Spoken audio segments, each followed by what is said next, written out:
আজই উঠে যাচ্ছে নির্বাচনী আচরণ বিধি।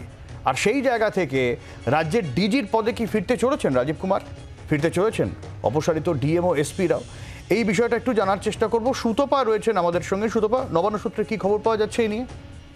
দেখো সব্যসাচী, তোমাকে যেটা বলি যে আজকে মডেল কোড অফ কন্ডাক্ট বেলা 3টে পর্যন্ত লাগু রয়েছে। তবে ততক্ষণ পর্যন্ত লাগু থাকবে যতক্ষণ পর্যন্ত না জাতীয় নির্বাচন কমিশন নোটিশ জারি করে মডেল কোড অফ কন্ডাক্ট তুলে দেওয়ার নির্দেশ দিচ্ছেন, ততক্ষণ পর্যন্ত কিন্তু লাগু থাকবে। এবং যেহেতু আজকেই মডেল কোড অফ কন্ডাক্ট উঠে যাওয়ার কথা, তার ফলে যেটা মনে করা হচ্ছে যে আমাদের রাজ্যের ক্ষেত্রে নবান্ন সূত্রে যেটা খবর জানতে পারা যাচ্ছে যে সমস্ত আধিকারিকদের নির্বাচন কমিশন সরিয়ে দিয়েছিল তাদের নিজস্ব পদ থেকে, বিশেষ করে রাজ্য পুলিশের ডিজিকে একেবারে প্রথমেই তোমার মনে থাকবে যে সরিয়ে দেওয়া হয়েছিল, অপসারিত করা হয়েছিল।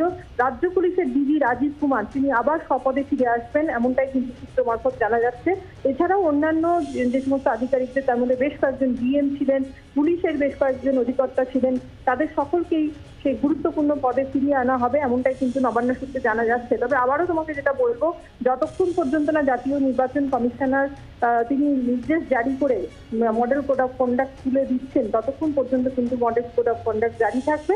এবং এই মডেল কোড অফ কন্ডাক্ট উঠে যাওয়ার পরেই এই অফিসারদেরকে ফিরিয়ে আনা হবে, এমনটাই কিন্তু জানা যাচ্ছে।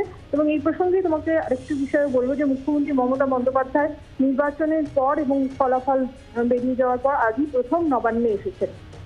সব্যসাচী, অনেক ধন্যবাদ সুতপা।